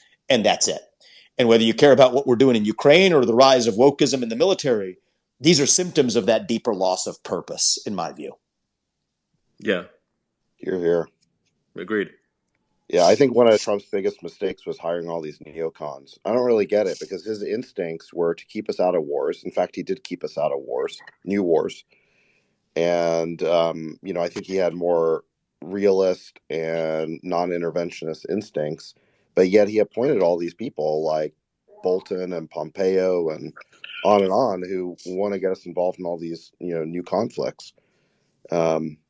Maybe there wasn't, maybe the foreign policy establishment is just so rife with groupthink, sort of neocon groupthink, that he didn't have enough talent to choose from. But I don't know. I think that's part of the problem, David, actually, because looking at this now, I mean, we're already beginning. It's also one of Trump's mistakes was transition planning began way too late. So I've got a guy in charge who's already putting together our plans for what the staffing would look like. And this is one area where the bench is light. I mean, Baker and Kennan, I mean, these guys are dead, right? And so exactly. Well, but those are the right types of people. I mean, George Kennan was a genius. He was the architect of our Cold War containment policy. He also was against us getting involved in the Vietnam War. He said so in advance. He testified before Congress. And in the late 90s, one of the last interviews he did, he talked about what a huge mistake we were making with NATO expansion, that it was going to undo his life's work, that we had won the Cold War. We had a peaceful situation with the Russians, but bringing NATO up to his border was going to result in new antagonism, and it was going to unwind everything. And he used the word tragic mistake. So he kind of foresaw everything, for decades. And, James Baker similarly was very competent.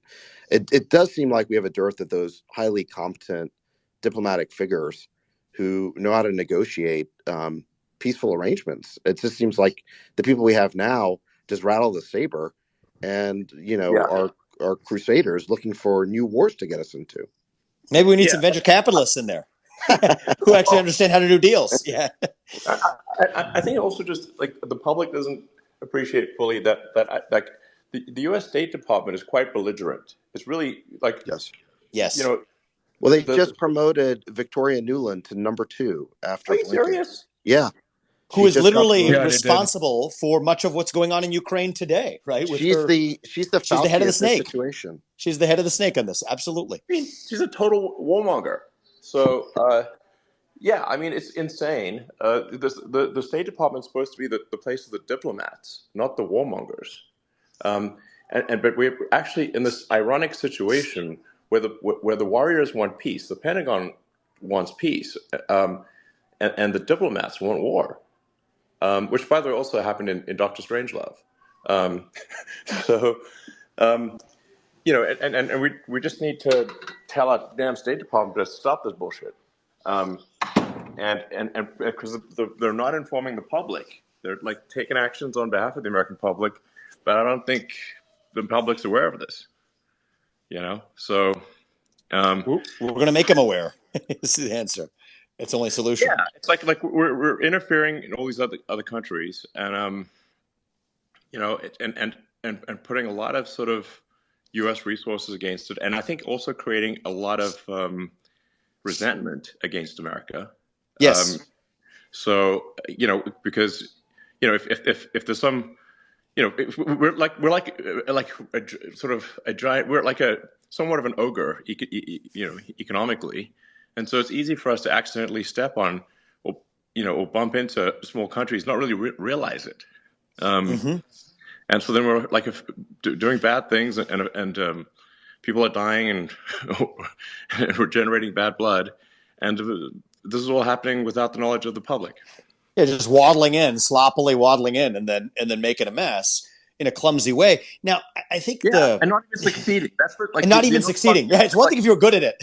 yeah, it's like also Even still, I'd failing. be against it, but it'd be one thing if you were good at it. At Yeah, least I'm there would like, be a tougher argument. And yet yes, here we are. I'm like, how has regime change gone? Let's see.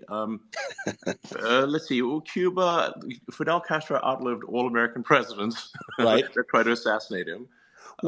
Which, by the way, let's say the quiet part out loud. I do think that is the latent impetus in Russia here. I mean, when you sort of get to the heart of the intuition, right? What are we actually solving for? It's we don't. It's a bit of a bad word. It's like ESG. They don't say ESG anymore. They make up some new words for it. It's like we Sure, don't say sure. regime change anymore. But functionally, that's what we're playing for in Russia, and we will not stop until we're done. And I think it's a shame, and it's a lesson we Look, haven't learned. it's very foolish, because anyone who is going to take out Putin is not going to be some peacenik. They're even more hardcore than Putin, because they killed Mm-hmm. him. Okay. That's right. That's right. And and either way, I So, mean, does that mean I trust Putin? No, I do not trust Putin, but I trust him to follow his self-interest, and he can trust us to follow ours. Which is why I also want us to abandon this thing where we selectively invoke the fact that we're somehow protecting democracy around the world, when in fact, if I'm in the position to lead, here's what I'm going to say is my job, and I'll say it internally, but I'll say it externally too, is I'm in this to advance America's interests. And so now you can trust me because that's how I'm going to make my decisions. sure. And I expect that you are going to advance Russia's interests or you are going to advance Poland's interests. And then we can all have a deal, whatever that deal may be able to make sure each person gets something out of the trade. That's how good deals work. Everyone has to emerge Well, with something they didn't have going in. And we can be more honest about it rather than dousing it in this moral veneer, which is otherwise so hypocritical that we immediately get called out on it because it was obviously false in the first place. well, how about an executive order that prohibits the U.S. from being involved in regime change operations? Period. End of story.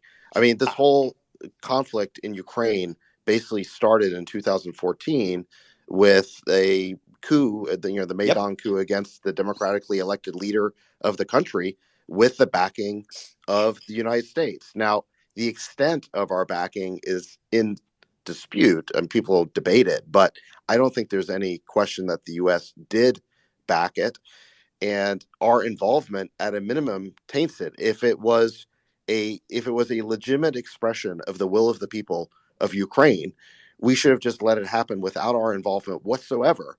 Oh, So there's no that question everyone, about it. I mean, they were kind about that, David. There's no question about it. Listen to the leaked tapes of Newland, right? Those were right, the very person we were just talking about a moment ago in our right, role in picking Ukraine's next leader. She didn't know those were, being taped calls, but now we understand that we were absolutely driving that. So, yes. Yeah.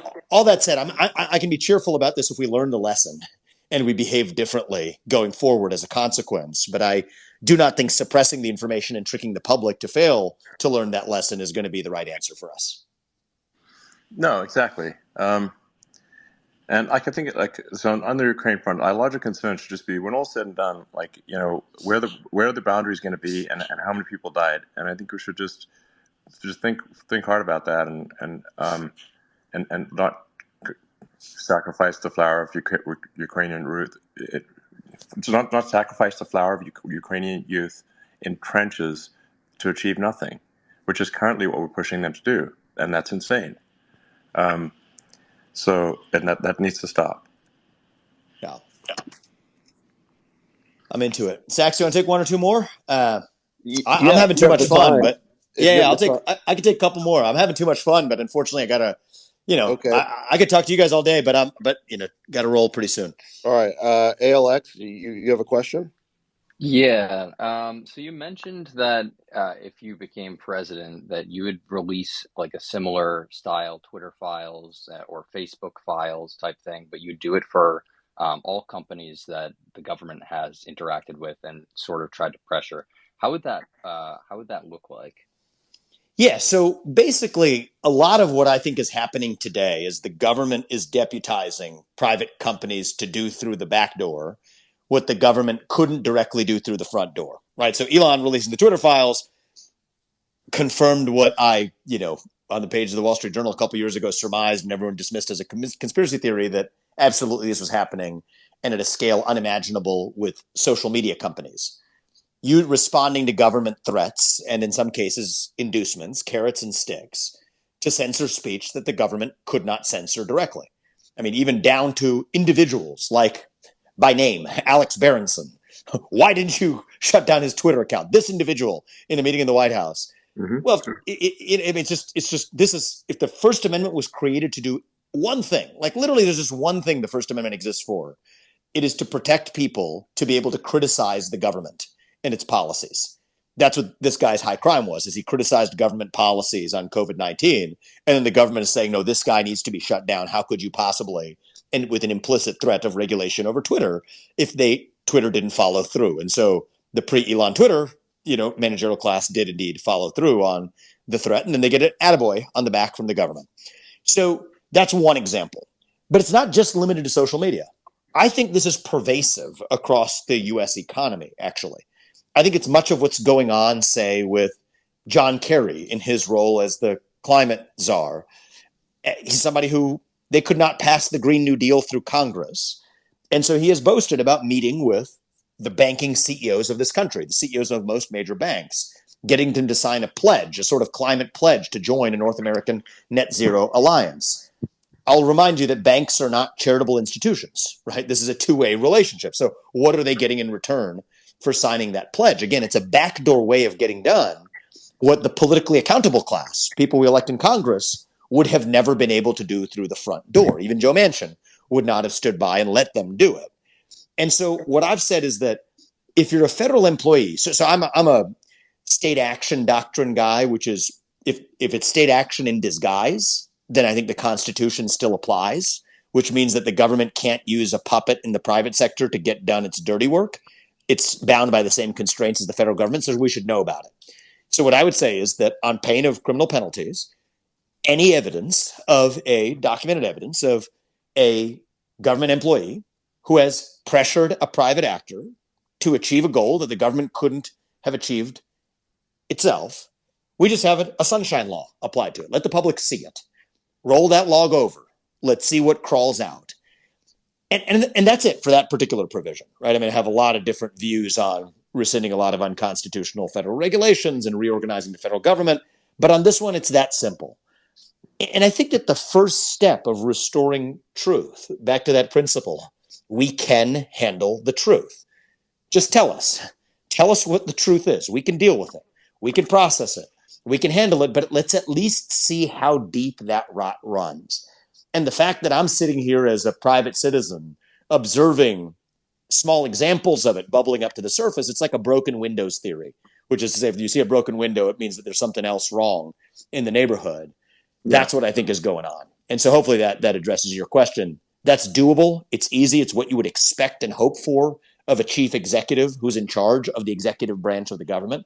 And that's an easy thing to at least be able to deliver on to help rebuild public trust, which is, I think, something we've been badly lacking. And so whether it's UFOs, whether it's the Jeffrey Epstein client lists, whether it is the effectiveness of vaccines, whether it's what we just talked about, my view is we can handle the truth, trust the public with it, and then that's going to actually, ironically, rebuild trust in institutions that the public has otherwise now long correctly lost.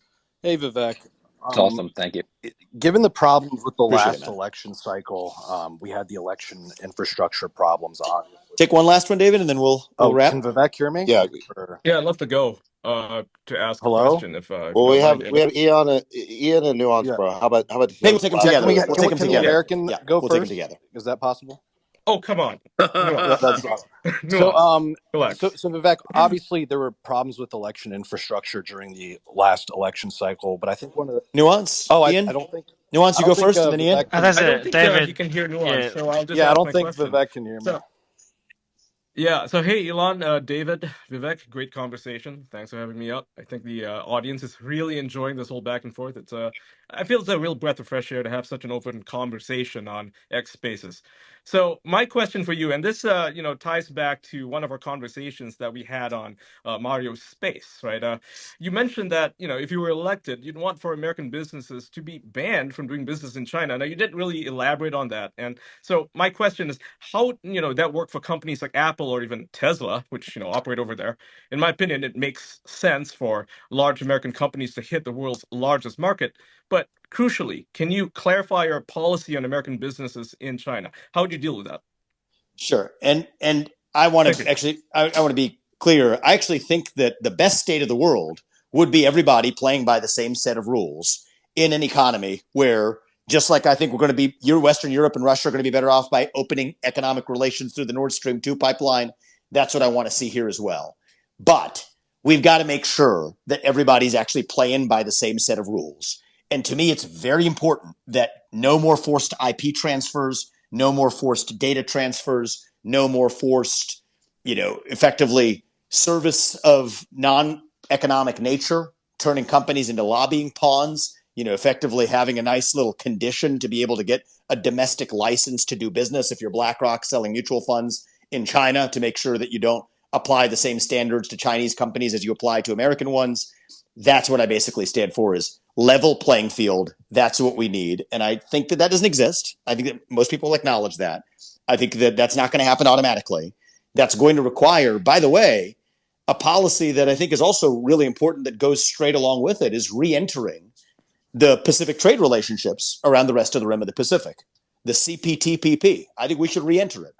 I think this is a little bit different than what the course of action taken by Trump in exiting the TPP. I think that was actually a Maybe poor one that decision. makes more sense for the people over here, right? Because I think Trump canceled it because, first of all, it wasn't fair to Americans, right? It really Yep, wasn't. But also wasn't fair to exactly. people over here. It was beneficial to corporations, but not to the local farmers, your mom and pop stores who And would have completely been obliterated by the TPP. So maybe a fair version of that would make a lot more exactly. sense. And I think that I'm a silver lining guy. I think that I can use the leverage of the fact that we did exit it to be able to say, all right, here's what we need done differently in a number of the countries from Japan on down, to be able to say, here's how we re-enter that on fairer terms. And so that's what I'd like to see. And I think that's one of the things early on, actually, even in relation, forgetting about where we get to on China, the first thing that's easiest to do is actually to re-enter the rest of that Pacific trade relationship, including the other members of the CPTPP. That puts us in then a strong position from a trade perspective to then take a look at where we stand vis-a-vis China. So I could go on for hours on this one, and we could, but we'll take one last That question sounds like a from the other guy, conversation and we we'll should wrap. have. Yeah, I'd love Yes, to Yeah. grill you on China, because you mentioned once that you were I banned appreciate it, from man. China, and that's a concern of mine because I criticize them quite a bit, and I'm always worried about traveling through Hong Kong. I mean, have they given you a reason Hey, why they banned you? Hey, but just in the interest of time, I just want to make sure we can get to the last question here. I know Oh yeah, Oscar's been waiting for yeah. a No, that while, was my so last question. That was literally my last yeah. Cool, question. Yeah. awesome. Okay, appreciate it. Vivek, you can hear me now, right? Awesome, yes, cool, how you doing, man? awesome.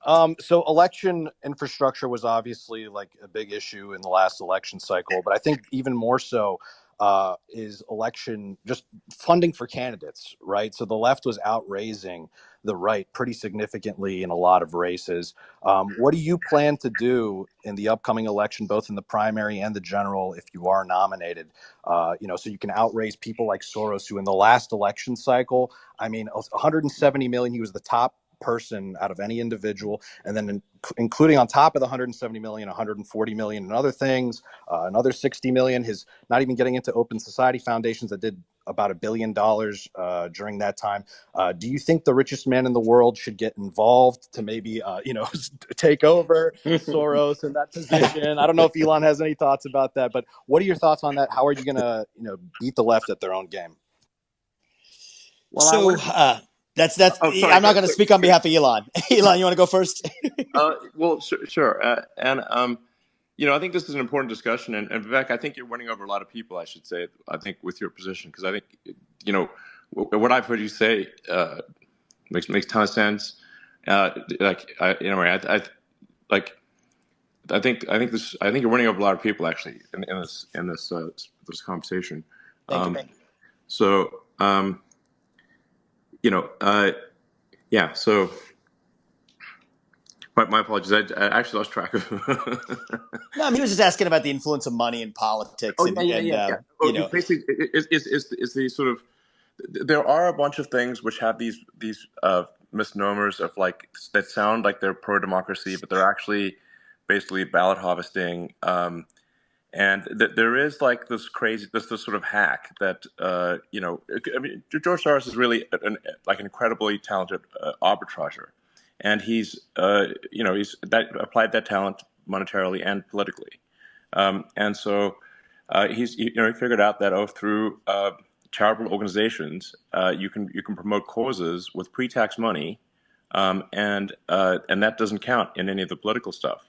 So it's actually extremely effective. You don't actually attack the candidate; you just attack the positions that they hold, and then you sort of hire a big team to go and like harvest ballots from like nursing homes and all that sort of stuff. These are real things that have happened, and so there's what like I don't think we should like you know counter corruption with corruption, but mm-hmm. I think we do need to there does need to be like a get out the vote campaign and you know uh, yeah Yeah. I mean, certainly Republicans need to work harder at winning over voters, and especially in the key sort of Senate races and House races and presidency. But it's you know yeah. and I appreciate you saying that, Elon. And for me, the real distinction isn't even between Republicans and Democrats. If we're pro-American, we stand for the principles this nation was founded on. The way I look at it is we're on the same team. And for me in this journey, this is, I think, part of why I came into this as an outsider. I think it will take some measure of people who didn't grow up in professional politics to change that game. This country has blessed me with much, right? And so I've lived, like so many of you on this call, lived the full American dream. And I have so far, before I wanted to ask anybody else to invest money in this campaign, wanted to invest my own first. And so I've put in over $15 million of my hard-earned money already, precisely because I did not want to take a tin can asking a bunch of other people for permission to run. And then that does come with expectations. And the funny thing is, even in the Democrat Party, many people on a principled basis used to say, keep mega money out of politics. You don't hear that anymore. And that does come with certain ties and expectations that I do think corrupt the way our democratic process works. That being said, Yeah. A guy like me, if I want to succeed, has to be able to compete. There's an old saying in tennis, you either win or you leave blood on the court. And I don't want to leave blood on the court. I want to win. And, if you guys, I think, this is just a little bit self-interested plug, to be honest with you, but just to be totally transparent as well, other candidates have mega super PACs that have ads on television. We're a third in the Republican primary. We haven't bought TV ads, but it's going to be whoever wins this election. It's going to be about $2 billion that gets spent in order to do it. But And so that was my question. So that's sort of the how gist. How are you going to do it? That was basically my question. So I hope we do it. But here's how I'm not going to do it. I'm not going to do it by turning into somebody's puppet. I'd rather lose this election than to bow down to, I think, a lot of the special interests that have broken the system. That being said, here's how we're doing it so far. We got 70,000 small dollar donors in the first few months of this campaign. I'm literally an outsider. I've never had a donor or donor list in my life. And 40,000 was the threshold for reaching the first Republican debate by August. Sitting in early July, we're at 70,000. And so 40% of them are first time ever donors to the Republican Party. Normally that number is 2%, actually. And so, give a lot of business minded folks on this call. I'll give you kind of a metric. You want to know how to predict an election. I'm going to give you the best metric to predict an election result. And Trump proved it in 2015. It's not the current polls, right? I mean, people look at the polls and I'm grateful in the recent versions of them. I'm doing okay. I'm doing well. But that's not what matters. Look at how much dollars are being spent per unit in the polls. So for every percentage point in the polls, look at how many ad dollars are being spent for that percentage point. for most candidates in the 2015 election, Jeb Bush, you want to talk about Scott Walker, Chris Christie back then, millions of dollars per percentage point in the polls. For Donald Trump back then, it was thousands, 3 orders of magnitude lower. And in this race, we're seeing the same thing. There's the other candidates in the Republican field, millions of dollars in ad buys per percentage point in the polls. In my case right now is literally in the thousands. And so what do we say there? The message is lifting us up. Now the bet is we hope that if you build it, they will come. But that's where I need people. And so the maximum anybody else can give to the campaign directly is $6,600. And if somebody wants to go to vivek2024.com right now and do it, we would appreciate it.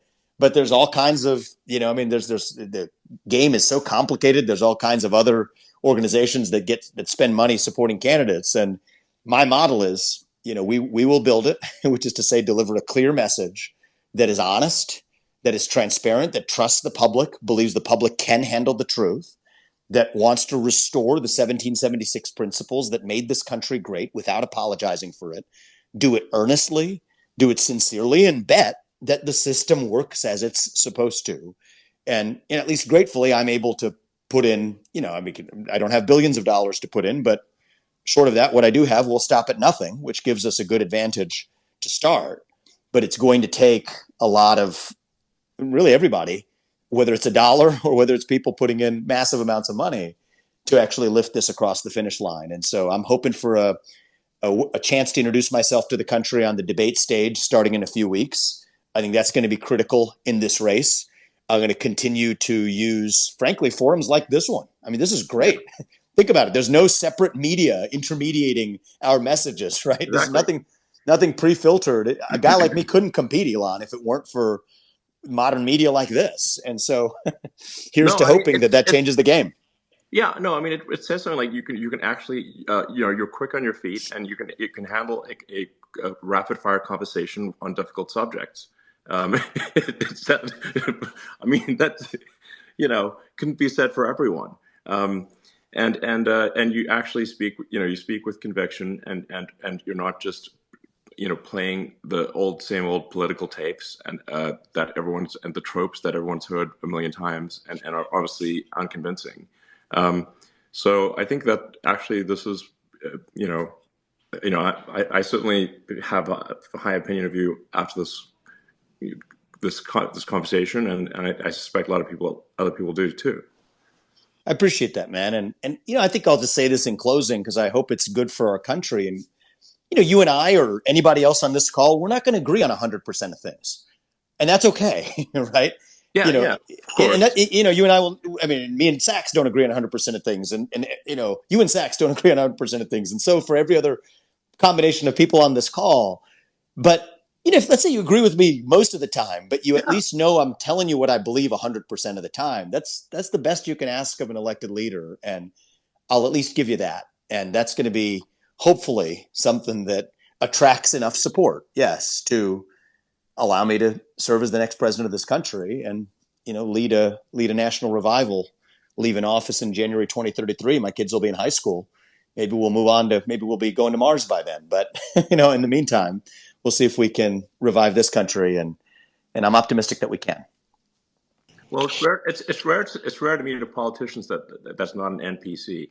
And so I would please take that as a high compliment. I appreciate it, brother. Thank you. All right. Well, thank you both for being so generous with your time. We almost went for 2 hours here. I think it was only scheduled to be an hour, and we just, time went flying by. So thank you, Elon. Thank you, Vivek. And thanks, everyone, for joining. See you next. Appreciate it. Thanks, guys. Thanks, David. Bye. Thank you, guys. Thank you. Thank you.